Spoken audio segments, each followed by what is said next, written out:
Hello and welcome to On the Other Hoof. Tonight's show marks the halfway point of Future Champions Weekend at Newmarket. Today saw Minding burst onto the classic scene next year, with now being very prominent in the Guineas and also the Oaks for next year, with a devastating performance in the Fillies Mile, beating all before her.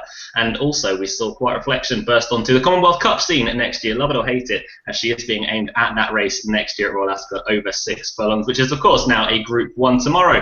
What do we have to look forward to? We've got Emotionless taking on Air Force Blue in the Dewhurst, one of the most anticipated two-year-old matchups since Dream Ahead took on Frankel. And also we have handicap and listed action up at York to talk through on Channel 4. Also as well, we've got the return of jumping action at Chepstow, which we're going to be giving a quick mention to at the end of the show. Of course, I can't do that on my own. My name is Luke Elder. I'm here with Adam Webb and Timeform's Callum Liddell. Good evening, gentlemen. Evening. Callum, first things first, how's France? C'est très fantastique. J'adore. No, I'm not good. All right, there, boy. No, it was awesome. Loved it. Absolutely loved it. It was one of the best weekends I can remember, to be honest. Everything was just about it. It was just brilliant. I loved the particulars. I loved the Saturday meeting, to be honest. It was quiet and there's some really decent racing on. There was some less decent racing on, but yeah, no, it's a brilliant weekend. I do love Paris. Some of it's a total dump, but most of it's pretty nice. So, yeah. Highlight of the weekend? It's a tough one. I just think the arc in general. I really enjoyed the arc. For all it wasn't quite the right result. From a personal point of view, probably Gold Dream, but that's selfish. Yeah. Okay, fair enough. Adam, a highlight from arc weekend? Well, it definitely wasn't Antonio in the booth sack. Jesus Christ, I'm really sorry about that. She fractured the pelvis, so hopefully she'll be okay and she can come back next year and prove herself to what I thought she could. Highlight from Arc Weekend. I'm going to go a bit left field. Golden Horn's the obvious one, but Covert Love in the Opera. What a game filly she is. And as a backer of Jazzy Top, she broke my heart in that sense, but it was such a good performance, and I thought she was beaten about 3 times up the straight, and to fight back like she did was just sensational. I have to say, Covert Love is a horse that myself and Callum have followed for quite a while. Callum more so, spotted her out of a maiden at Chelmsford. She seems to be going back in the right direction and could potentially be seen at Champions Day at Ascot as well. Hugo Palmer has just alluded to. For me personally, probably would be the Arc as well. Golden Horn finally proving just how good he is. If he hadn't already done that as well, I saw a article in the Racing Post as well. I don't know if you guys agree with it, saying that Golden Horn isn't yet a superstar. What more would he have to do to be a superstar, guys? I did read it and I kind of got what he meant, but I don't know. It's a strange one, isn't it? I was glad he won, mainly because I thought a lot of people weren't giving him the respect he deserved earlier in the season. I mean, after the Judgment, everybody just thought he was a bang average horse and he was hyped up by the BHA's hyped up by Timeform. But at the end of the day, he wasn't hyped up at all. I'm not he wasn't hyped up at all. He's just a very, very good horse. He's not a superstar. I don't think he's a superstar. He's not. I think it's a word that's banded too much. For me, the 3 superstar horses I've seen on the flat, for me, are Frankel, Sea the Stars, and probably Trev. Just, they've got that X factor that Golden Horn doesn't really have. What would he have to do to become a superstar? Or to be dubbed a superstar, sorry. Be better. Okay. So say he went to America and say he went to America and he won out in the Breeders' Cup. What would happen? I wouldn't have him as a superstar. I'd have him as a high-class racehorse. I wouldn't have him as a superstar. Okay, fair enough. Adam, any input? Maybe if he kept him in training next year and he confirmed himself against the next 3-year-old crop, and he was able to do that, then you could. He's given a brilliant ride by Frankie Vittori, though, and I mean, there were some bad rides in behind, but I thought Frankie gave him the best ride, and he was probably the best horse on the day as well. Shame about Trev, though, and she missed the break. Johnny didn't give her the best ride, but I still don't think she'd have won, even if she'd have been closer, because she had that scratchy action like she did at Royal Ascot. It wasn't as predominantly bad, but you could still tell that it was a struggle for her to get there. And she has now been retired, and I wish her a very happy retirement and hope that her broodmares are as successful as she was. Yeah, I we've thought got the pacemaker did a Golden on dreadful retiring. job in that race, for what it's worth. Oh, One horse that isn't retiring, though, we'll give a quick mention to, is Flintshire, oh, who's proving himself to be, as Callum would say, an absolute don once I- more. I Well- love that horse. Do you want to know an interesting fact? He is now the highest earner on a race course for Jubmont. He's better than Frankel. He's earned more place money than Frankel. Incredible. Together. What a horse. Although I'm still not having it when people say he's the next, or he is Youmzain take 2. Like, he's never going to be Youmzain. That horse was awesome. Well, he needs to finish second in one more rock, I think, too. He was not better than Youmzain. Youmzain was awesome. Better than Youmzain. You leave Youmzain alone. Right, enough of our chivalrous banter. And moving on to the racing for tomorrow. As always, you can get in touch with us here at On The Other Hoof. Just tweet us at On The Other Hoof is our Twitter tag. Any fancy selection, question, or anything else within reason that you may have regarding tomorrow, or even Sunday's racing. We have a good card of jumping over at Chepstow on Sunday. No side of Grugy, but plenty of potential stars line up in action. Do tweet us at On The Other Hoof, and we'll read it out at the end of the show. But first things first, let's go off to York for the 145, the titanbet.co.uk handicap over 1 mile and 208 yards. Just the 13 runners here, guys, and Arthenis heads the market, Adam, at 7-2. Yeah, he did well to win last time out against Robert the Painter. Admittedly, Robert the Painter went too quick in front, but he had to make up a fair amount of ground to catch him, and he did it well in the end, and he deserves to be favourite. The ground shouldn't really be an issue for him tomorrow, and I do have him down as he wants to beat. One at a bigger price that I'd give a chance to. Yeah, we haven't seen him since April, but I think Paddy's Motorbike could be overlooked here, especially because we know he goes on softer ground, and I don't think York is a track, because some horses can go on soft ground anywhere, but then there's York soft ground, which is, I'd say, different to other tracks, and I think at 20s, yeah, you have to take it on trust that he's going to be fit and raring to go here, but I think at 20s, he stays further than this, and I just think he could be overlooked here in the market. I think Arthenis is your likely winner, but I wouldn't put you off a couple of quid on each way on Paddy's Motorbike. Is it Arthenis or again Arthenis? I go Arthenis. It sounds right, don't worry about it. I'm going to go for Arthenis, if you don't mind. Okay. But that form from Ascot last time out is looking pretty solid. Back in second with Robert the Painter. He's since done a similar thing when coming placed at Ascot and being fairly hard to catch. So Robert Cheval was one of the only horses to catch him in what looked a pretty tricky race at Ascot last time out. Pallister back in third came out and won a good race at Pontefract in the week. And Franklin D also ran a decent enough race in the Cambridgeshire 4-3, or I think he came 12th out of 34 in the Cambridgeshire. So that form looking fairly solid. Arthene is probably the one to beat. I thought Muta Syed could still potentially be fairly well treated off a mark of 96. Sean Levy riding for Richard Hannon. About 8-1 could be the each way value of the race. No bet for me in this. If I was going to have one, it probably would be Arthenis, but that's the favourite, fairly short price as well. Just the form of that Ascot run is stacking up quite nicely. Muta Syed potentially the each way value of the race, but it looks a fairly tricky affair for me. Callum, anything for you? One of my 10 to follows in this, Spring Offensive. So I'm quite tempted by him, to be honest. I thought he came good 2 starts back. It was a well-run race that he won at Musselburgh, and he was pretty much up there throughout, and I thought he did a really good job to win. Last time, he probably didn't really have many excuses. It was just a modest effort, but I thought that was quite a good race on paper.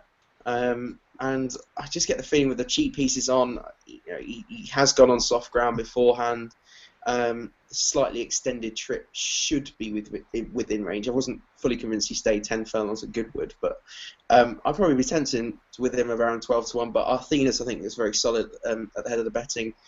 Solid enough form in that classified race that he won, which has been boosted since. And I've got doubts about Mr. Saeed and Arabian Illusion. I think drop back in triple point suit Arabian Illusion. Mr. Syed, I thought, had his own way out in front at Air last time, so I think he's got a bit more to find, and Arthenis looks a lot more solid. But I think Spring Offensive at an each way price is worth a few quid.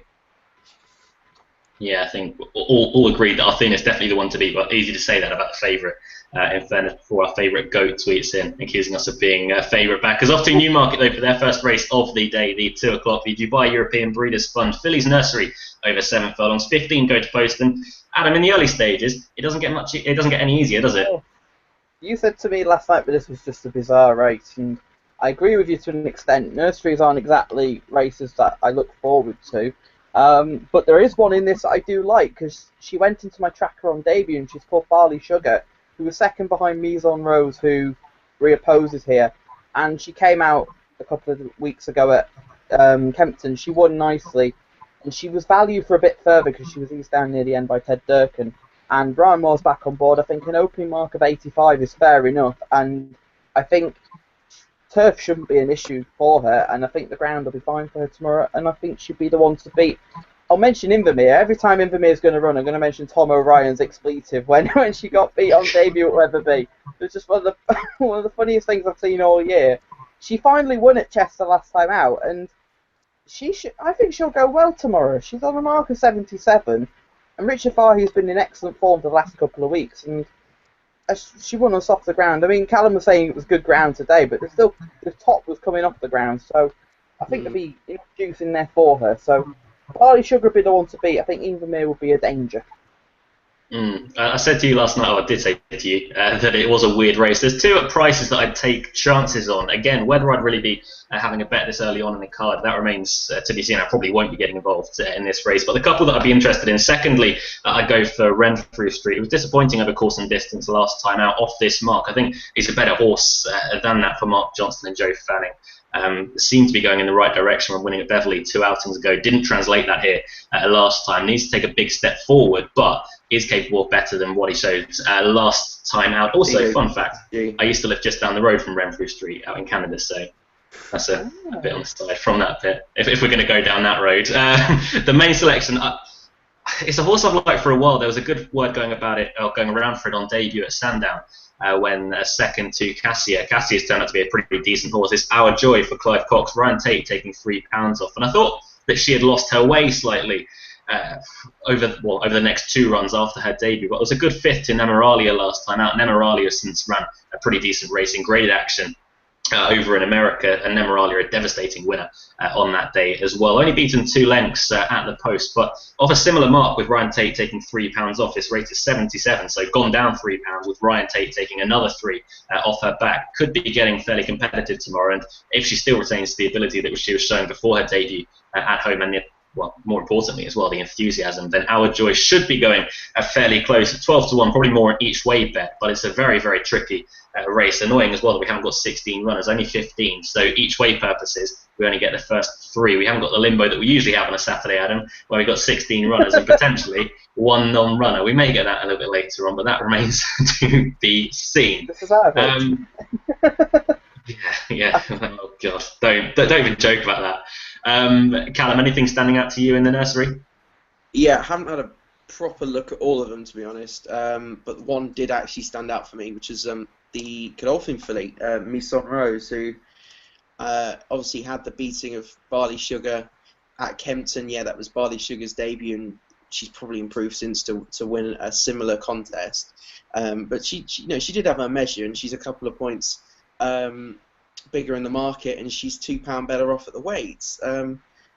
Last time at Pontefract, I thought that was a really strong race that she ran in, actually. She finished like a train at the end. That was over a mile, but I don't think she'll be hindered at all by the drop back in trip. It just looked a really good nursery to me, to be honest. The Prescott horse Rioja was in it. I think that was coming off a 5-length victory at Fosslas. It has been beaten since, but it looked a pretty decent effort. And then Peru's the other one, who's quite a nice filly of Hugo Palmer's.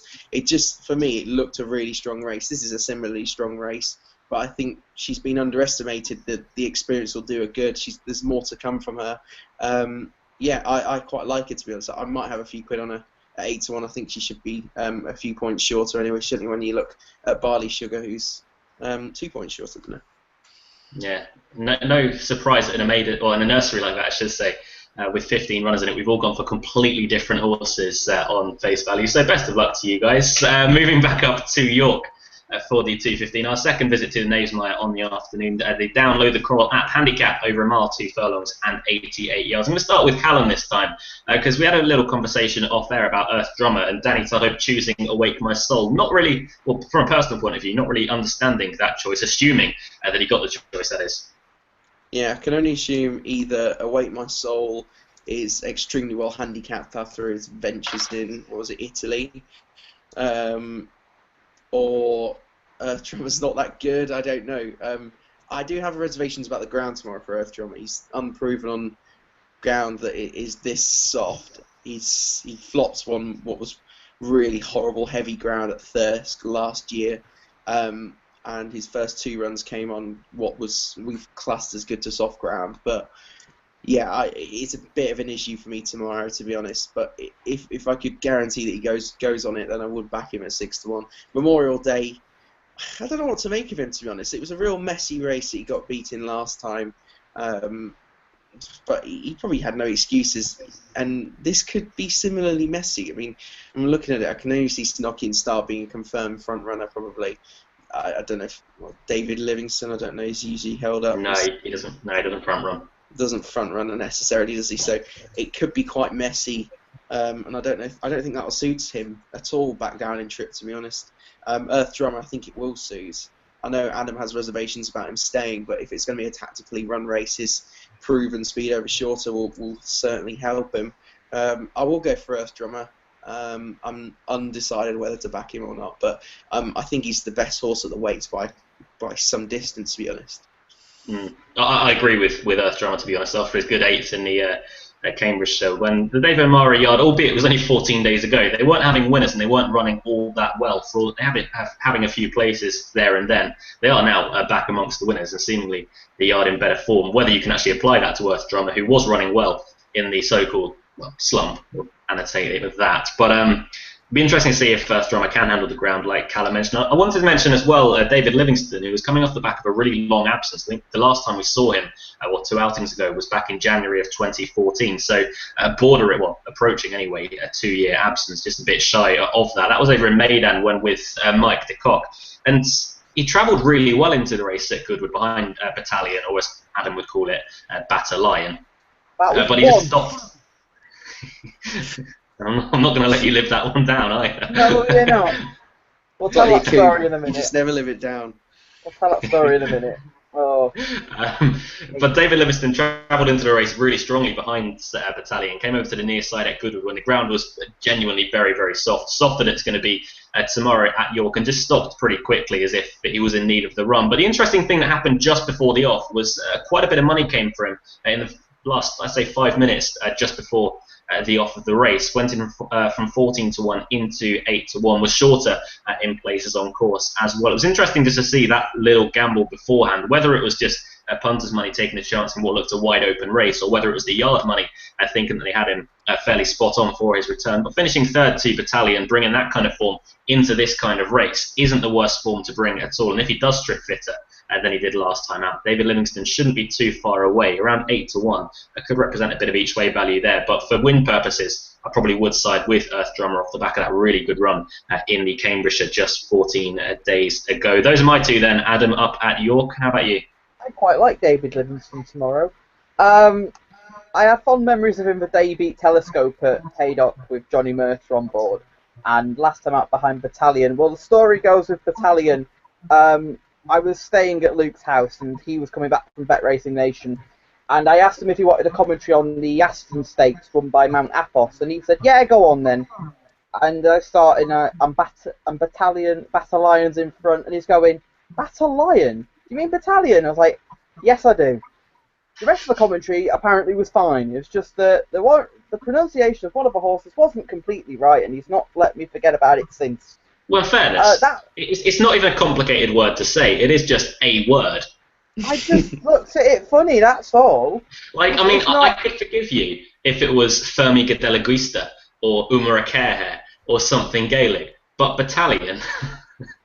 It's just it didn't register, that's all. It just didn't register when I read it out. In fairness, I shouldn't be giving you too much of a hard time because English isn't your first language. Yeah, we know that, yeah. What is my first language? Scouse. Yeah. I did like his effort last time out there behind Battalion at Goodwood. He came into the race well, but then just looked as though he needed it. And even there are others in the race, obviously others in the race, like Earth Drummer. I'm not convinced he stays. The reason I'm not convinced was because at York he was keen enough early. He came there to win the race. He just flattened out in the final 100 yards, and It's interesting that the hood was on for the Cambridgeshire and now it's been brought off again.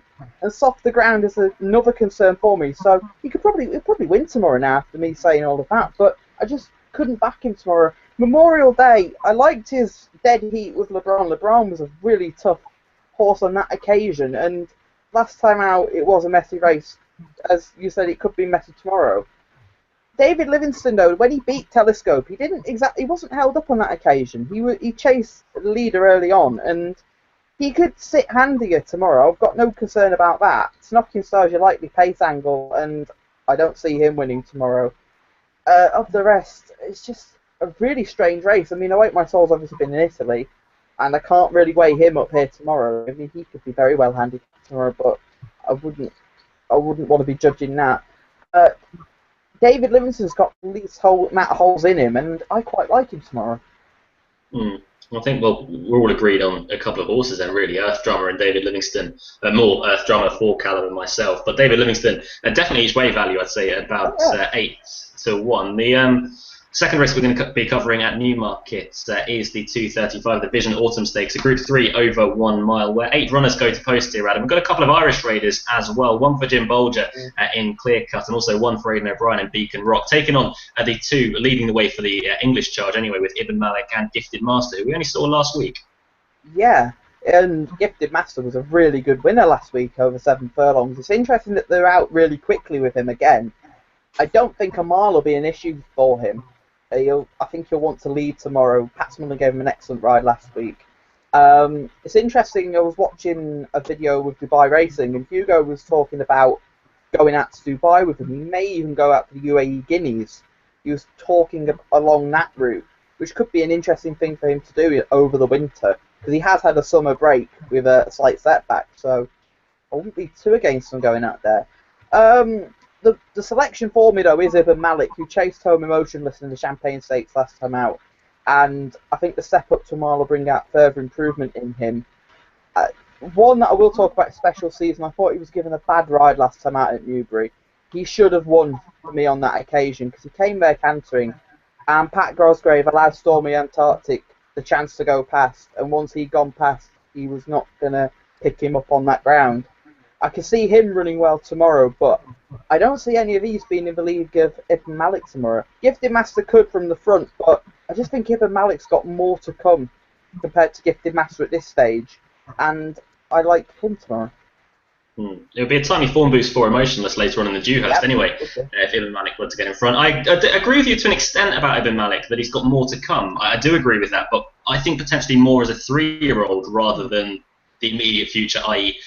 Tomorrow. Whether he'd have to improve to beat Gifted Master, that's another thing. Gifted Master will have to improve to go past him. Now, he only won a sales race last week, but the kind of horses he beat in behind there, we've got a Group 2 winner in Waterloo Bridge, a horse that I rate very highly as well, in Joy Feng, that were very, very distant second and third. It'll be interesting to see if he can go on from that. I agree with you as well, Adam, that he'd be a nice horse to take out towards the Breeders' Cup. Hugo Palmer, obviously, out of luck last year, taking Activante over and not getting there after an injury just beforehand. I don't really rate the Irish charge a great deal with Beacon Rock and Clear Cut. I do think it is between Gifted Master and Ibn Malik, and after last week with Gifted Master coming back from a bit of a break after Newcastle winning so impressively in the sales race, he'd probably be the one that I'd side with. It's up to a mile, of course, tomorrow from 7 furlongs, which I think will work out in his favour. He wasn't stopping at the end of the sales race last week over 7. So there's plenty of things going in Gifted Master's favour. The ground on the softer side, that may be a little bit against him, but it shouldn't really hold him back all that much. I just think that Ibn Malik will be a horse for next year rather than, like I say, for the immediate future tomorrow. However, as well, he may not have to improve all that much, but I do think it is between Gifted Master and Ibn Malik, but slight preference would be for Gifted Master at the bigger price than Charlie Hill's trained favourite. Callum, what side are you falling on? What side am I falling on? I think it's quite a good race, to be honest. Ibn Malik deserves to be favourite based on rock solid group form, twice at Group 2 level. Step up to a mile will suit. He looks also just going to keep on improving. I have no qualms about him at 11-4. Beacon Rock, yeah, it was a weird race at Paris, but it was messy. It's the proximity of the horses behind Beacon Rock, which makes me worried that wasn't a great race. I didn't really rate Port Douglas going into it. True Solitaire, I don't really think ran to form, and Hans Vermeer form now with evolving that horse doesn't look very good either. So I think you could leave him, and I'm not convinced by Gifted Master. I backed him last week and he won really well, but step up to a mile after 7 days off on slightly softer ground. I don't think that's a mixture of really what he wants, to be honest. I'm just not convinced by him at all tomorrow. So I'd be looking at the horses at bigger prices if you wanted a bet. I don't think I will, but the three of them next in the betting all make some appeal to me. Special Season, I thought, bumped into a really smart horse of Ed Walker's last time at Newbury. Clear Cut was very eye-catching on debut and should appreciate the step up to a mile. And obviously, Bolger won it a couple of years ago at Trading Leather. And I really like Dragon Ball as well, who impressed me at Chelmsford in a good little conditions race when beating a decent horse of Marco Botti's. The way he travels, really impressive. I would probably edge towards him if I knew he'd go on the ground. I think it's some sort of issue because he's only raced on your weather and on good to firm, so it's a bit of an issue. But I think he could be quite decent, this Dragon Ball. So I will put him up at a decent price. I think there's probably a dead 8. So yeah, I'll put him up each way. Dragon Ball. Yeah, more of an open race for Callum then. Gifted Master for me, and Adam, you were siding with Ibn Malik, yeah? Yeah. A competitive race, nonetheless. The go of the 2-year-olds again, though, up at York for the 250. The Coral.co.uk Rockingham Stakes, a listed race over 6 furlongs. Still the 8 runners. It is slightly softer ground up at York, though, so do watch for your non-runners. And there's a horse that I think I've pummeled into you and almost got you guys to fancy over the course of the last couple of days. Was a non-runner in the Cornwallis. I'm talking about Rosina, but your favourite here is Don Juan Triumphant, who was a very impressive winner last time at Ayr, Adam. Yeah, he was. It was a really good performance over 6 furlongs, and he deserves to be favourite on that showing. It's not the best listed contest, I'll be honest there. There are a couple of horses in the race that I think will progress nicely, but it's not a race to really write home about. Kind of like Rosina tomorrow. The only concern I do have, and I think you have similar issues as well, I think it's the ground. I don't think she'll have an issue with soft ground, but as I said earlier on, York can be a funny track when it comes to ground, and she'll either go on it or she won't. And if she doesn't go on it, then there's your excuse, and you can fight another day. At the prices, I do think she would be worth a go, even if you've got that slight concern, because she's a type of horse at that price I think could outrun her odds. King Robert is another one who's probably arguably got the best form in the race, because he was 4 fine Ribchester. I didn't really rate that form. And then Logout Island came out last week in the 2-year-old trophy after me slating him on here, and he absolutely dotted up. So yeah, horses make a fool of me quite often, and he was yet another example to do so. I think he's overpriced as well, King Robert at 8. So you could probably back them too. The ones nearer the front of the market, Gracious John started out over 7.5 furlongs before his trainer realised he was a sprinter and drops him back to 5, and he's won twice. So the step back up to 6. I think 6 shouldn't be an issue for him. But the one I'm going to side with, I'm going to go with King Robert, because I think he's got more. I think we'll definitely know a hand of the ground. I wouldn't put you off a bet on Rosina, because the only slight concern you've got is the ground. But if she goes on it, I think she's a big price. I really fancy Rosina tomorrow. I think 16 to 1 is a ridiculous price about her. She was entered in the Cornwallis today, the opening race at Newmarket, of course.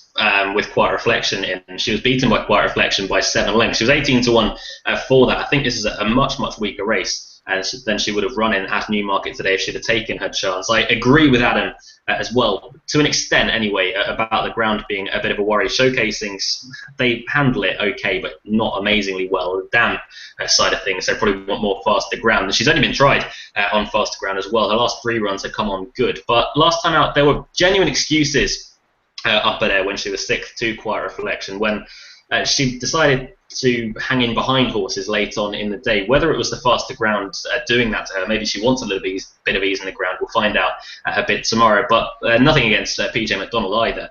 But he just chose the wrong horse to follow through, which on the day he would have chosen the same horse as well with Eastern Angel, but it just turned out that Eastern Angel wasn't good enough to take Rosina into the race, and she was staying on quite nicely towards the end of the contest. That was over 5 furlongs. Stepping up to 6, I think, will bring out the best in her, but she's also had him on line for quite a while. She's got a lot of ability. She's just taken a little while to get going. She can just miss the kick slightly. She didn't do it at air last time, but she travelled through the early part of the race much better, as I see Callum groan with exhaustion. But she's got £9 to find on the top rated here. I just think 16 to 1 is far too big about her chances. I think she's going to improve for the step up to 6. The only worry is the ground. The other one as well that I haven't lost faith with yet is Delizio, who was a good third and 2-year-old trophy just last week, coming back to a bit of form. Franny Norton takes the ride at 4 Mark Johnson. I think 7 to 1 could be a fair enough price about her. But main fancy for sure is Rosina. It's a horse that I've liked for quite a while, and probably as long as this chat about her as well. So Callum, over to you.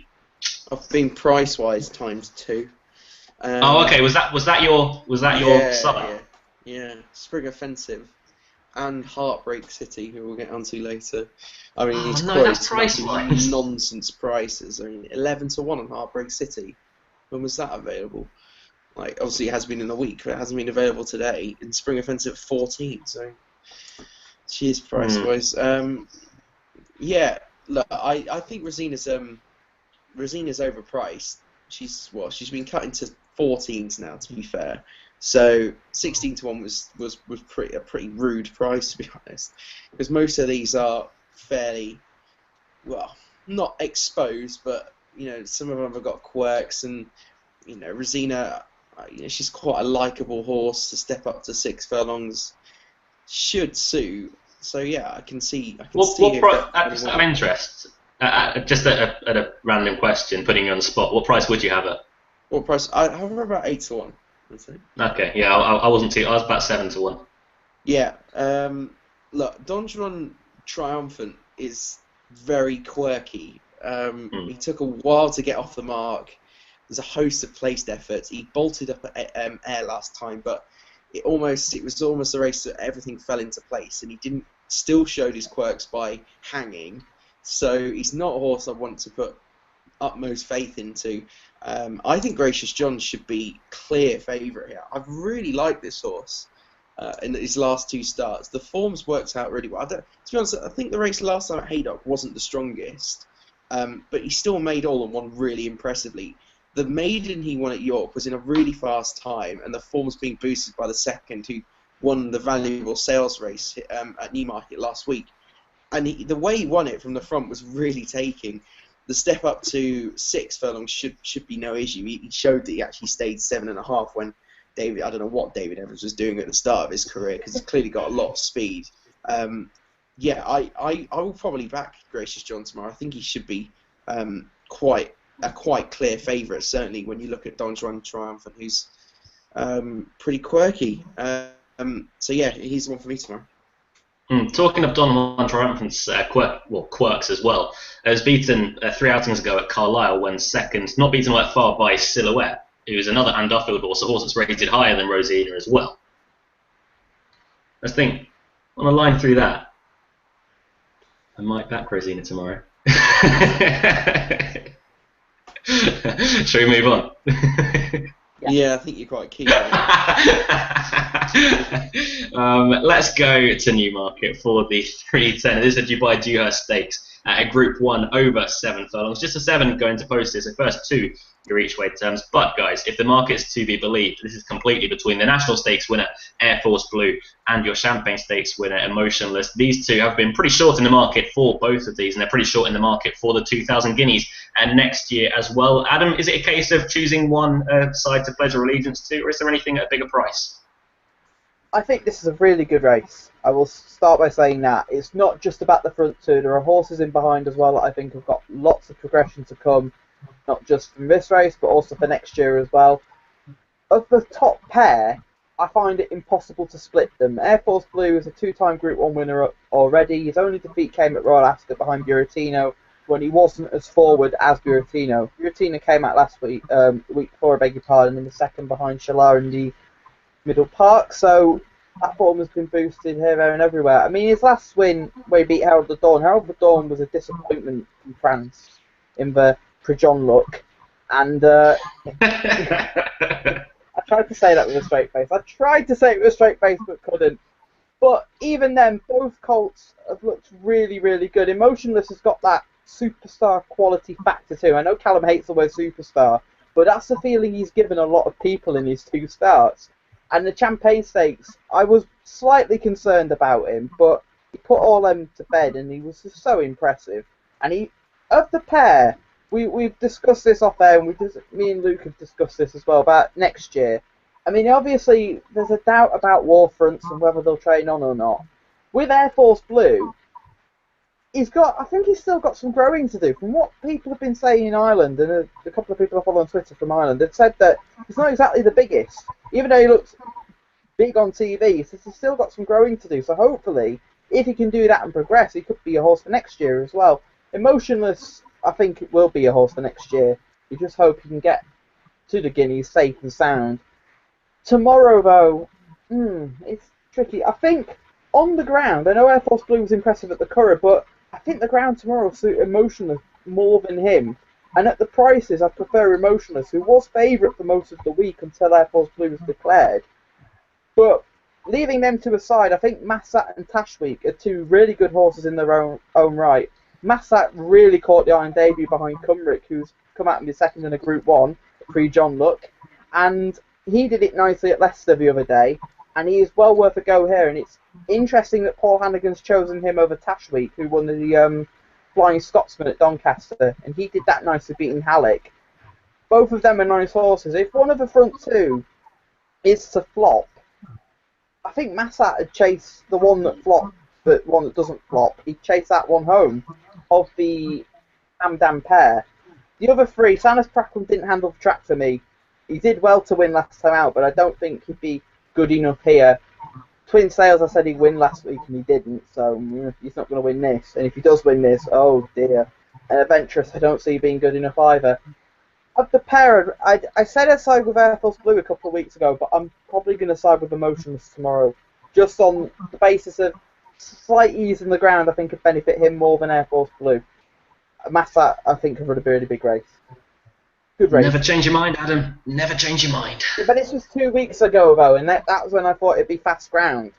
So, I've absolutely loved Emotionless since debut, and Charlie Appleby hasn't hidden how highly he regards Emotionless. Paul Hannigan, for that matter, hasn't hidden how much or how highly he regards Massart. But between the 2, I've got a slight concern about Air Force Blue that.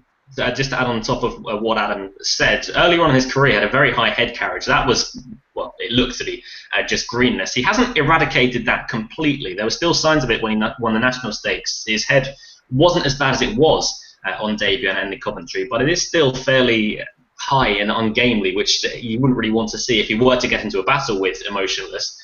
How much would he really want it, and how much would he knuckle down? He's by Warfront, so for me, I've got serious doubts. I know Callum will as well about him training on next year. But for tomorrow's purposes, I wouldn't have Air Force Blue as much of a favourite as he is now. Well, the one I'm looking at now is even money.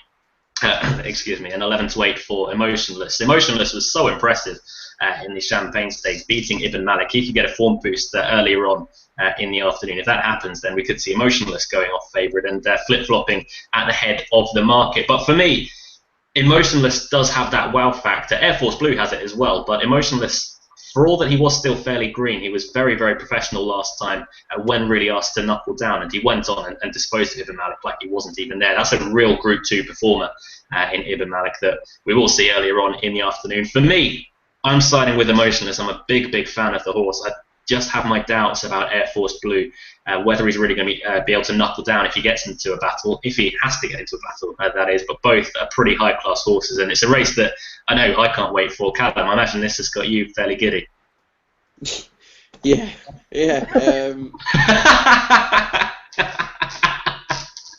That caught me by surprise there.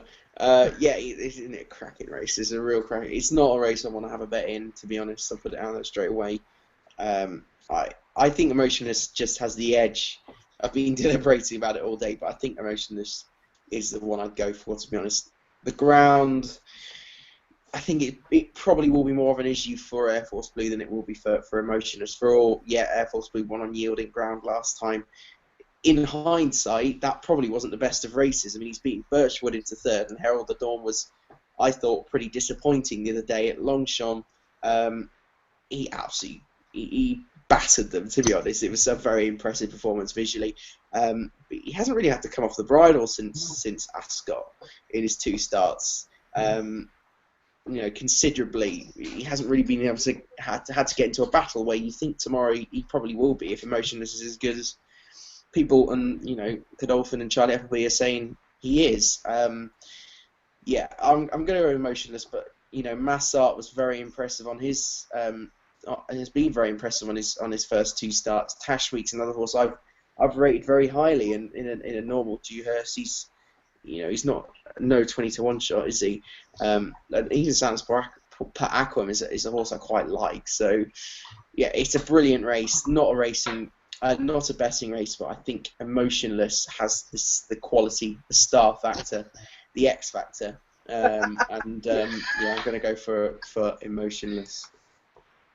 I genuinely thought I was going to be outweighed 2-1 with you guys going for Air Force Blue.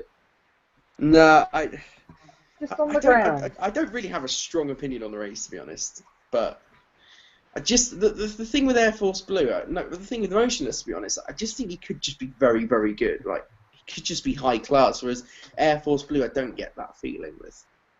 I get that. Yeah, that's fair enough. Yeah. Yeah, no, that's fair enough. Fair enough. I'm not gonna dismiss you on that until after the race. When I probably will. Let's go to York for the final time of the afternoon. The 3:25 on the Knavesmire is the Coral Sprint Trophy handicap. Over 6 furlongs, 20 runners here, and it would only be fair, Callum, to let you talk about Lexington Abbey. One of your all-time Cliff horses goes again here. Cliff. What was another Cliff? Yeah, there's too many. Speaking of Cliffs, the favourite's George Bowen. Hi, Adam. I was a factor when he's won. So have I with Lex. I had a sneaky feeling that he might have just needed his air run. The ground may have been a little bit too fast for him as well. For all he's won on good to firm, but I think it may have just caught him out that day. I think tomorrow will probably suit him a lot more. So I can't let him go and back to 20-1 if I was willing to back him at 14s in the Air Gold Cup and willing to back him at this at 20s. There's a lot to consider. Paul Vinny, I thought, had lost any chance of winning any handicap ever, and then he nearly won the Air Gold Cup. Golden Steps ran a pretty decent race in the Air Gold Cup himself, and then before then came off an impressive win at Goodwood. The ground shouldn't be an issue for him. I mean, I remember when he ran at Doncaster last year, he ran pretty well on very soft ground. So he has gone on it before, so he shouldn't necessarily be an issue. I've given up with Heinlein the claim. He can go away. Go Far. There's Go Far, there's Etna, there's Susie's Connoisseur, Tatlease. There's so many to consider. Eccleston is the one back on real soft ground that I think he's got another race in him, to be honest. Since his first performance, he caught the eye at Air. Last time, I think you could just probably excuse it.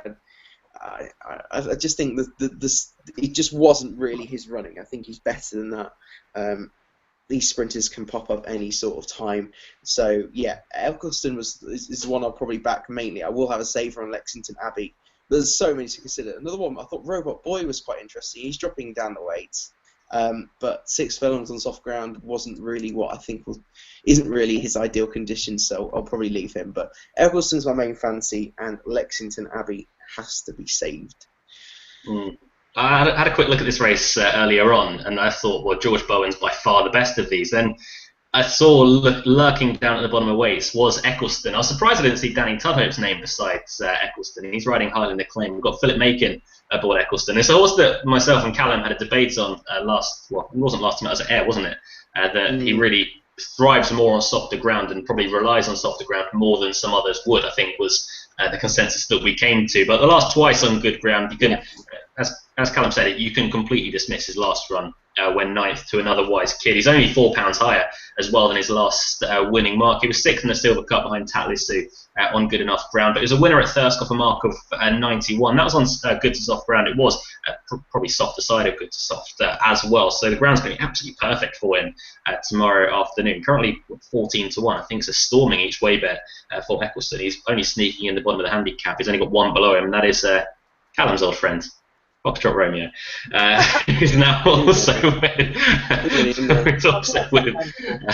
with Dave O'Mara. He's got plenty in here, hasn't he? But I think George Bowen could potentially be the best horse in the race. He still, to me, looks feasibly well handicapped. Jack Garrity as well, taking £3 off, just makes life that little bit easier for him. Essentially running off a mark of 98, gets £3 for free through that claim. Officially rated 101. That rating hasn't stopped him at all most recently. But at 14-1, I'm with Callum on this one. I really can't let Eccleston go unbacked, especially back on softer ground now. If he runs up to the form he's been running to for the most of this season, he's going to take some stopping. I think 14-1 is a really, really big price about him. And what is, in fairness, a competitive handicap. But now, I assume we're going to hear why George Bowen is going to win. Yes and no. Okay. I think he's still well handicapped to win, but at that price, I couldn't touch him.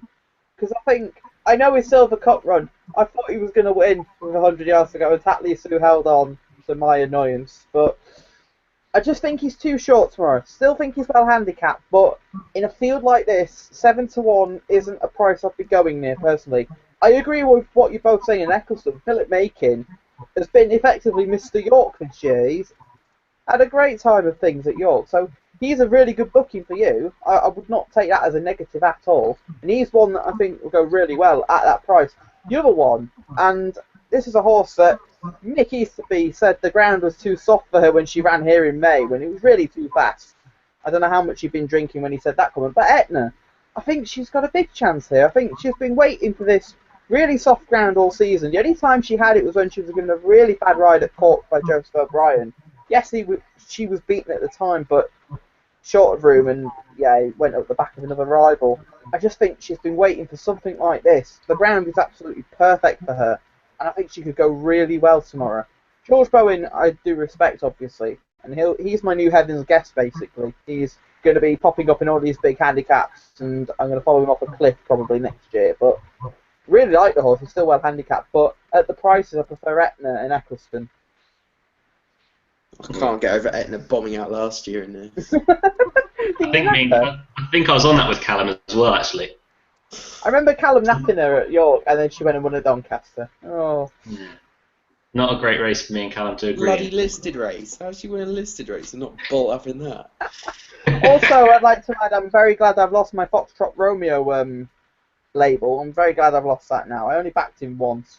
I soon learned never again. Callum's taken over that Yes. Shut up. I've actually made some decent money from him backing him each way, but I've been off that cliff for ages. Yeah, okay. He runs too much. Let's go to HQ for the final time today. The 350 at Newmarket is the Betfred Cesarovic handicap over 2 miles and 2 furlongs. 34 go to post here, Adam. It's, for me, not the strongest of Cesarovic's that I can remember. At the head of the betting, we have got Heartbreak City for Tony Martin. He's also got Quick Jack and also Castle's Rockin' as well. Quick Jack as well, just take into account the amount of Ryan Moore. Yeah, I agree with you in saying it's not the strongest Cesarovic we've ever seen. It's still highly competitive, and it's a race that I find interesting in the fact that you've got Low-Key at the top of the market. He won the Cez trial. He won it really impressively. David Pipe, Tom Marcan takes the ride. Heartbreak City, the only slight concern I have for him, I think he's a well-handicapped horse on that York win, which is really impressive. The only concern I've got with him is coming in and out of the dip. Just, if he handles the undulations, I mean, Tony Martin was on ATR earlier, he was talking about Galway, and he was impeded, and then as he came up the hill, because he was impeded, he took his time to get going, which is a slight concern I've got at Newmarket with 34 runners. But if he can keep clear of that trouble, I think he's got a really big chance tomorrow. I think we're all in agreeance on Quick Jack that I didn't think he stayed last year. Complete non-stayer. Complete non-stayer. Ryan Moore takes a ride this year. I mean, they're saying that Richard Hughes got there too soon last year on him. Well, if Ryan Moore's going to have to wait, he's going to have to leave it till literally the last second. And Quick Jack's not really a horse, I think, is like that. One of the selections I'm going to go for, I have liked William of Orange for quite some time now for a big handicap. I didn't get my money at York when he was beaten by Eshtial. I then lumped on again at Goodwood, didn't get my money back because he didn't stay. This is the type of trip I think he wants, and he was Palisator's pacemaker last time out, so he won't be a pacemaker for anybody here tomorrow. George Baker, I think, is a positive booking, and this is the sort of race I think he'll excel in. It's also interesting to note he's in the horses in training sale as well. If he wins this, I don't think he'll go, but he'd be interesting if he was sold. I don't know who he'd go to, but he can make an interesting horse elsewhere. The other one I liked at a price was Noble Silk. He's really consistent in these big field handicaps. He didn't run so well in this last year, but I hope they ride him a bit more forward than they did last year. And his third in the Mallard I thought was a good effort behind Curb Your Enthusiasm. And also, he's got no problem with the trip for me because he was fourth behind Condor Warrior Ascot. Keep it short and simple. For 2 for me, William of Orange and Noble Silk each way. Is that your definition of short and simple, is it? Well, I talked about a couple at the top of the market. I didn't talk about the whole field. I could have done that, but no, I'm not going to do that. Maybe they could check, my main fancy will be Heartbreak City. I was, ironically, heartbroken that price-wise has got Heartbreak City. The price seemingly is going, I think, is 8 to 1 best price now about Heartbreak City. Is there still 10 available? I think you still get 9. I think. It's not ideal, but we'll do with it. It was so impressive at York last time out. I don't know how he didn't win. Well, Adam mentioned the track may have caused something towards not winning at Galway, but off a mark of 81 made that look foolish at York and won very, very impressively over 2 miles. An extra 2 furlongs here shouldn't be any kind of problem. And Fran Berry booked to ride Heartbreak City tomorrow. I think it's probably the one that they've all got to beat, and a little bit of fate as well if that's going to intervene. Tony Martin was talking about early on. George Swan's been having, or the owner of Heartbreak City, has been having chemotherapy. He's been very sick lately. He's got out of hospital for the day to go over to Newmarket for the Cesarevich to watch Heartbreak City. If he wins, then I don't think there'd be a dry eye in that camp. So we wish George Swan luck with Heartbreak City, and we hope that any kind of fate is going towards that. Currently about 9 to 1, and the favourite for the Cesarevich of 2015. And the other one I'm going to side with is one that I've been with for quite a long time now, is Gavlar, who at not Newmarket, at Goodwood over 2.5 was ridden like a non-stayer at the back of the field when really he needed to be much, much closer. Of course, there was a tearaway lead that day and he didn't get to him. But it's interesting to see Callum Shepherd given a big ride, taking £7 off. He's got a good association with Gavlar after a win at Kempton earlier on this year. He ran in the Cesarevich trial just 21 days ago off this mark, was 4th in that, no real match for a low key, but the £7 claim of a good claimer as well of Callum Shepherd could go a fairly long way in this kind of race. If he's ridden closer to the pace, then Gavlar could be one to try and sneak an each way or a place at an each way price of 33 to 1. But in my mind, there's no doubt about the win bet. That'll be Heartbreak City. Annoyingly, has been backed into favouritism now off the back of price-wise putting him up. And Callum, I think in the Cesarevich, we're all going to give Heartbreak City a favourable mention. Yeah, he's the one that I've had in my mind for this race for quite a while, to be honest, since he won at York. Just echo your comments. I was really impressed by him at York. Just the way he travelled in particular. It was very much job done that day. I think £9 shouldn't be, that shouldn't be stopping him running a big race tomorrow. Quick Jack, I can't understand that price. He just looks a blatant non-stayer last year in this.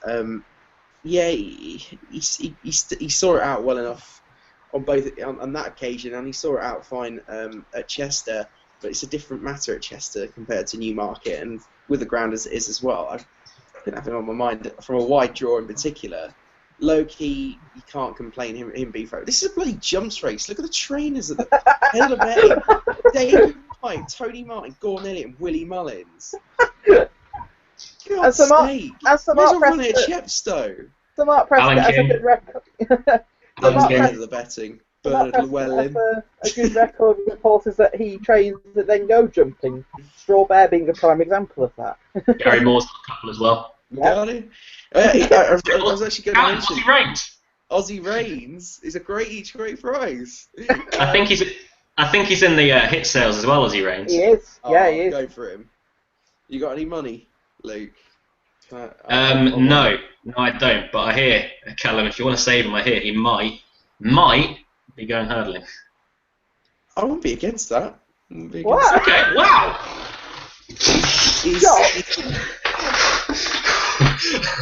I'm not like. It's just when you go take like. I mean, he's had enough on the flat now. Look at him. He's won his nursery over 7 furlongs, so you may as well take him hurdling. Look, we've had it sharp. Can I get that signed and on paper? I'm not always against horses going hurdling if they've got big feet. It's just 99% of the time. I'm not always against it. I just don't like seeing good flat horses go over jumps and get ruined. So yeah, I've completely lost what I was going to say. I think Sir Mark Prescott is desperate to win this race. How many's got? 4? Yeah. Yeah.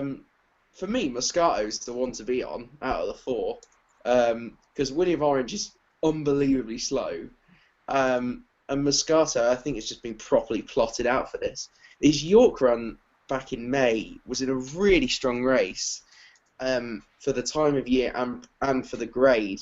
There's plenty of winners come out of that race, including Steve Rogers was in that, who's also in here. And then I thought last time was just very much, look, he's already got his mark to get in. We'll give him a nice, prep run. Luke Morris is on tomorrow. I think that's significant. He should be a lot shorter, considerably shorter than what William Orange is. It's just really slow. I'm sorry, he just is. I really don't like this sort of race. So there's a lot to consider. It's not a race I've had a big look at, but Heartbreak City, even though it's been price wise, it's I think the most likely winner. Moscato did catch my eye. Yeah. Am I right in saying that Sir Mark Prescott's never won 2 of the big handicaps at the back end of the season, the Cambridgeshire or the Cesarovich? He's won the Cambridgeshire. He's never won the Cesarovich. He won the Cambridgeshire numerous times, isn't he? He won it with Pasternak. That's the key one that sticks out in my head. It was like a massive gamble. Because he was one of those. He's a bit like Glen Eagles. It was will they, won't they? But he didn't want faster ground. And his owner, I think it was Graham Rock, who used to work for the BBC, yeah. He was backed in from 10s to 9 to 2 on the morning, and he duly obliged because he was so well handicapped. He also won the John Smith's Cup as well that season. That doesn't sound like a Prescott horse. Right. Last chance to get your questions in over on our Twitter. @OnTheOtherHoof is our tag. Send in any questions, fancies that you may have for tomorrow or Sunday's racing for that matter. And we'll read them out right now. The first one we've got in is about a novice chaser at Chepstow on Sunday, Barclay Barron, who goes or jumps fences for the first time. Best of luck with that to Leah Armstrong. Sam Lovell says, off to York tomorrow. Any fancies in the races that are not on Channel 4, guys? Thanks. I haven't had a huge look at the other ones. I looked and I pulled a blank face when I looked. Actually, sorry. Apologies. One, in the maiden, there's a horse I saw at Goodwood that looked fairly nice and was given a pretty quiet ride by Paul Hannigan. Is Tadawal for Richard Hannon and Sean Levy taking the ride tomorrow. It's about 3-1. I think that's a fair enough price. Made a pretty encouraging debut. Off the ground, it isn't any kind of worry for Tadawal. So that would be the fancy that I have that isn't in the Channel 4 races. Was there anything for you, Adam? No, not at York on the aftercard. I had a look through because I saw the question. I thought I'll have a look and see if I like anything, and there was nothing that jumped off the page at me. I'll be honest. I do quite like the Kevin Ryan horse in the same race. Actually, I think it's not a bad maiden. Weekend Defender. It shaped quite well in the convivial, then got beat by one that was also in the convivial air last time, but should have won. Yeah. Yeah, there's Kevin Ryan horse and a maiden at York. That bodes fairly well with his past in those kind of races. KJ, take 2 has tweeted in as well saying, good to see he's woken up from France, by the way. Yeah. Wakey. Yeah, that was hilarious. Sorry, Will. Welcome back, KJ. It says, what are your thoughts on the massive overreaction to the ride on Henryville? I assume Adam, you prompted him to say that. Yeah, I did actually. There we go. It's okay. Let's explain the circumstances of this ride. A lot of people were, what was Noel Feely doing? He should have won. Well, first of all, Irish Cavalier was by far and away the best horse in the race, and I described it on Twitter, and it's not a word I normally use. I described it as a cheeky ride because he was 10 lengths clear, and he eased up, and I think you said afterwards to me, I think you used the word oof, because if he'd have slowed down more, I think Henryville would have gone past. But with Henryville, it's his second start over fences, technically his first race because at Fontwell it was a schooling session. And he wasn't jumping well early on, so the only way you're going to give him a chance is to drop him out the back, teach him how to race and to jump fences. And leaving the back straight, he was off the bridle. It wasn't like he sat there on the bridle for the whole race, just prepped in, because he was off the bridle a long way from home, and he's done well to finish second on only second start of the fences. He went off a rancid price as well in the end, 7-4. Ooh. But it was just one of those, Noel Feely did the right thing. Do you want to throw him at his fences on his second start and potentially end up on the deck? I don't think he wants to do that to a young horse. I disagreed with a lot of things I read today. It made me quite angry, actually. And I'm not an angry sort of person. I'm always very happy and carefree, but no, that issue made me quite angry. I have to say, for anyone watching, that's bullshit. Adam is one of the angriest guys you'll ever meet. KJ2 has sent another question as well. No, Adam, playtime's over. Next question. We're moving on. Apologies for my French there. KJ2 then says, where would you send Ballydoyle minding Alice Springs next year? Well, I think you can put Coolmore into that as well. I think Coolmore will be the one that excels over a more extreme trip for the Oaks. Ballydoyle, minding would be your Guineas horse at this stage anyway, wouldn't she? Yeah, I think Ballydoyle is the one. I think fast ground over a mile is exactly what she wants. Okay. Fair enough. I'm not. I think Minding is on today's basis a better filly, but I don't know. I just think the Guineas is Ballydoyle's race for me. I think that's the one that will suit her the most, taking out of account the others. Okay. I don't think there's much point in mentioning Alice Springs in the same sort of sentence as those two. No. With respect to Alice Springs. Further, didn't she? She should come into her own over a bit further, but she's not quite that level. Not yet. Yeah, not yet anyway. She does have a great deal of potential on her side. Ironic, Alice Springs is down as a league of their own, and they are in a league of their own over her. Oh, poor Alice Springs. Like it horse. A jumps question in next from Kai Wills saying, evening gents, evening to you Kai. Monsieur Gibraltar at Chepstow tomorrow, thoughts? Now I can reveal ahead of our jumps preview that we still haven't set a date for yet, but it is coming, I promise you that. I have spoken to Nick Schofield, who you remember we had on our Cheltenham preview. He gave us Au Petit Soin, and of course, on the other hoof, we started off the gamble for him in the Coral Cup and the County Hurdle for that matter, so we'll take that credit. I'll take that credit for sure. But I asked Nick for 3 horses to follow. He gave us Brave Jacques, who runs in the opener at Chepstow tomorrow. He gave us Monsieur Gibraltar, who, as Kai mentioned, also runs tomorrow at Chepstow. I think in the 4th race, Monsieur Gibraltar goes in. And also the other one was Vincenzo Mio, who is not entered tomorrow. But the other two are Monsieur Gibraltar, Adam. I think both of us are fairly keen on. Yeah, he looks a really exciting horse. He won his last start in France. Was on ground that Red Marauder had probably raced on in the Grand National the year he won. In fact, it was worse than that. And the way he went through that ground was just so impressive. And he won by 20 lengths. And then it was pleasing to see him on good ground at Newton Abbot in the spring, and he acted on that absolutely fine. I think 138 is quite a lenient mark on him. I think he could be a great deal better than that. It's a good race as well. Horses like Bivouac, Karizak, standing dishes in juvenile hurdles last year, but I think Monsieur Gibraltar could be just too good for these. I wouldn't disagree with you on that, Adam. And Kai then goes on to say, I think something we hit the nail on the head with earlier is emotionless in a Dewhurst, a superstar in the making. I think we used all of those words. Could be. I'm saying could, I'm not saying he will be, I'm saying he could be. Because he could easily get beat tomorrow and we'd all be left with egg on our faces. So. Yeah, I do think emotionless will win the Dewhurst tomorrow.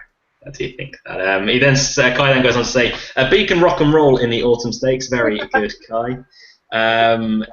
And then he goes on to say a couple more things. What National Hunt horse are you looking forward to seeing most this season, guys? For me, I'd probably it'd be the same with Callum as well. It's a horse that we talked about at length. I can't wait, and I'm genuinely very, very excited to see Dufan jump a fence. Yeah, that's mine. Oh, I'm gonna keep mine for the jumps preview anyway. woo. Well, my jumps preview, my written preview's already out, and the one horse I just cannot wait to see. Luke, cover your ears because you'll hate it. Cover your ears. Sapphire, yeah. There you go. You can uncover them now. Right, no, I don't. I'm not against the horse. I like the You horse. are. He's just not good. He's not a Gold Cup horse. You are against the horse. Kai then goes on to say, final and this is an outstanding question. Final and most important question. Of course, it's the most important question. What's your favourite fast food outlet? Mine is Burger King. Well, myself and Callum have developed a bit of an affiliation with Five Guys. Yeah, I haven't tried that's the mecca of fast food restaurants. Yeah, it's more expensive, but you pay for what you get. Yeah, it's an outstanding place to go. If you're hungry and you've got a spare tenner or so in your pocket, then go to Five Guys and you won't eat for a few days. Add a fiver to it. Well, Cal. Adam, favourite fast food outlet? I don't know. I need to try Five Guys, definitely. You do. The day when I've done that, then I'll give a verdict because this could be amazing. And yeah. Callum's insult went unheard then, but I got the end of it. I didn't hear it. What did he say? You can listen to it on the way. I'll listen back in the video. Yeah. Tim McEwen says, any thoughts on the 5 o'clock at Newmarket fillies listed race over 6 furlongs? It's a pretty wide open race as well. Any thoughts, guys? 1 second. Let me upload it. No. Primrose Valley. I knew you were going to say that. It's a German horse running. Better than the result. Who's the German horse? Yeah, the German horse. Yeah, the German is running. She's got no chance. I don't know. Yeah, but the German's got no chance. She's. Who's the German horse? Banana Split. Written by Jamie Spencer. Oh yeah. Sorry. Not for me. Adam's laying a 28-1 shot. I'm not laying it. Enticing stuff here. I'm not, as always. I don't lay horses. We've established that already. I just think he's got no chance. If I had to have a bet in the race, Touchline is an interesting horse. She's back up in trip after last time out. She went from a mile to 5 furlongs. 6, I think, will suit her well. I think she'll go out tomorrow. KJ the second is back for a 3rd time, ironically, saying to Callum after he listed the 3 horses that he would brand superstar at the start of the show with Cedar Stars, Frankel, and Trev. He says, "Can we add Zarkava to this list?" Probably not, because you didn't see Zarkava, did you? It wasn't the horse I've seen. Zarkava would probably be right up there. I don't. Have to be up there. I'm probably underestimating it, to be honest. I probably am, because he was exceptional. I don't know, it's Charlie Sutton's favourite ever horse. So probably, like, if I tell him tomorrow, if I see him, that I didn't think Zarkava was on the list, then he would probably slap me. Do you remember, does either of you remember Rishi Prasad's comments about when she ran in the Arc? No. He said that she wouldn't win the Arc, and if she did win the Arc, he'd walk back from Paris. Yeah. I just remember that vividly. He was like, she's not going to win, and if she does, I will walk back from Paris. And lo and behold, she went and won. Still walking. Poor Kev the punter is our next tweeter inner, saying Grametti for the Cesarovic. Look at his run last time out behind William of Orange over a shorter trip. The former never near it at the line, getting more weight than William of Orange tomorrow, and further distance. Grametti 40-1, William of Orange at 12-1. Any thoughts on Grametti at all, guys? No. I have to say he's a horse that I overlooked fairly quickly, to be honest. I think the more of the aim for Grametti in due course will probably be going back over hurdles/fences. Yeah. It's interesting though that he has been given a break since his last run. This could have been the big plan all along. He is a big price compared to William of Orange, but I William prefer William Orange was a Orange. lot better than the result that day, though. I Yeah, he thought. was. Because he should have won, I thought, on that occasion. Luke Morris gave him too much to do, or he rode him with too much confidence, is probably the right way to say it. And then at Goodwood he didn't stay, so yeah. That's why I like the William of Orange tomorrow. Okay, fair enough. And a few in from Jamie Brownlow saying, first one, highlights of the flat season this year for us personally. Should we answer that in the November handicap video? Because we've got a couple of weeks left. Yeah. For all we know, our highlight could come in the Breeders' Cup Turf or the... Yeah, my highlight actually was when Hitter de Bon won the Breeders' Cup Juvenile Turf. It was impressive in that. And when Cody Bear bolted up in the QE2, goodness. Tell you what, I did not see that coming. He was in trouble 2 furlongs out as well. Yeah. Solid. What's they went to the wrong side of a track and he still won.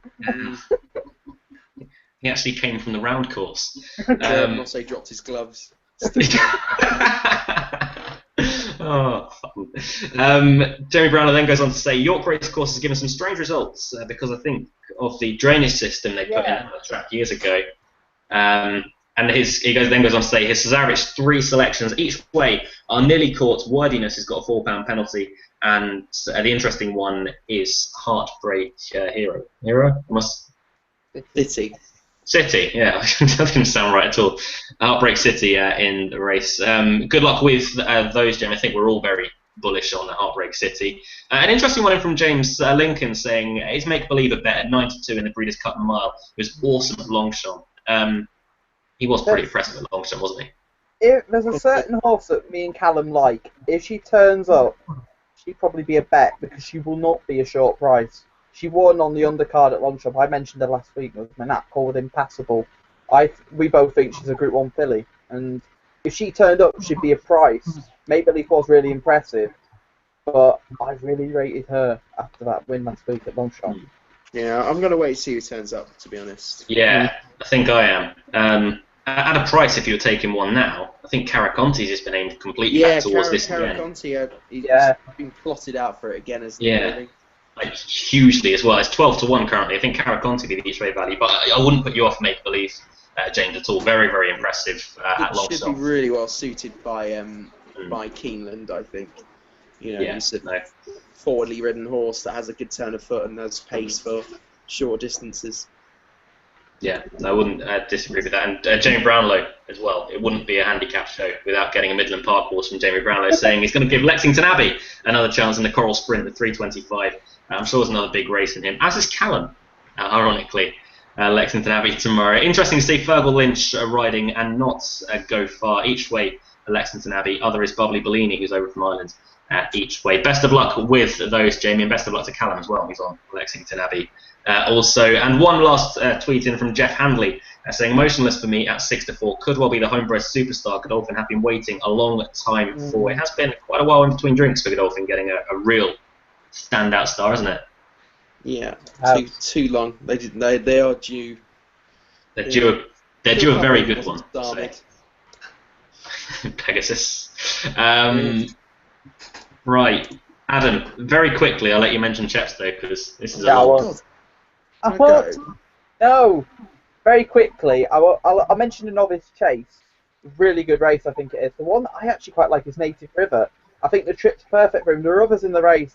Some want further. Some I don't think will make chases. Cocktails at Dawn will kick every fence out the way. I know he didn't at Sandown, but Monsieur Gibraltar wins. The Silver Trophy, Luke, cover your ears up. Because I like the Liquidator, and Luke has told me to shut up about this horse. Pipe knows how to get one ready, and I really like him. So even with the likes of T for 2 and Alcantara in the race. Audacious Plan was the 3-mile handicap chase, and on Sunday I'll mention 2.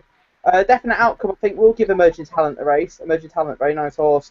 And in the juvenile hurdle, Adrien Dupont was a really good winner at Ongyen on his only start, and I really like him. He could be a very good juvenile. Adam likes pipe. How do you say it? Ongyen? Ongyen, yeah. Isn't it Ongen? Ongen or Ongyen, you can say either. Yeah. It's Engine. I think I'm going Ongen. Engine. Or Engine. It's Engine. Good racing, Engine. Right, nap times, guys. Adam, ladies first. The liquid. Shut up. The liquidator. Oh, way too confident. The words The were liquid. leaving my mouth as you said Adam. My mum found that funny, so. Hi, Avril. How you doing? You right? Hello. Hello. That's Alan's mum. Missing you. Oh. I'm missing you both. Well, we're not. Great girl. We are. Great Yeah. girl. Adam, who's your nap, by the way? The liquidator. At Chepstow. Okay. Caldog. I don't know. Gracious John. Gracious John. Oh, come on! You know I'm gonna nap in that race. Shall I look elsewhere? Shall I? No, I'll let you go for Gracious John. I'm gonna nap for Rosina Put the again. winner up, since you're going to put the loser up. Well, you know, I'm gonna whoop your ass in fantasy football this week, so I may as well make it 2-0 over the weekend. I've got something in my sleeve. You need it. 4-0. 4-0. 2-2, and the highest point scorer in the league, may I add on top of that. 4-0, mate. You just got to play the game. You just don't play the game. Play your opponent, not the game. Yeah, okay. Thank you for joining me tonight, gentlemen. No Callum, worries. you're off to Newmarket once more tomorrow, aren't you? Do go up and say hi to Callum. I'm working. You'll be hiding around in the hierarchy parts, won't you? Then, in that regard. Yeah. On telly again. But enjoy Newmarket tomorrow, Callum, and Everil. I hope you enjoy Newmarket as well. Oh, thank you, Nick. You're welcome. More than welcome. She's got food in her mouth. Rude. Don't talk with your mouth full, Everil. It's very rude to do. See you soon, I hope. What was that? She said see you soon. See you, tell Scott. No, you won't. I'm working for yours that day. We've got to go. Yeah, we have got to go. Thank you guys for tuning in this week. On that note, we will be back next week covering Champions Day at Ascot next Friday. We hope you can join us then. But until then, from everyone here at On the Other Hoof, have a fantastic week. Goodbye. All the best.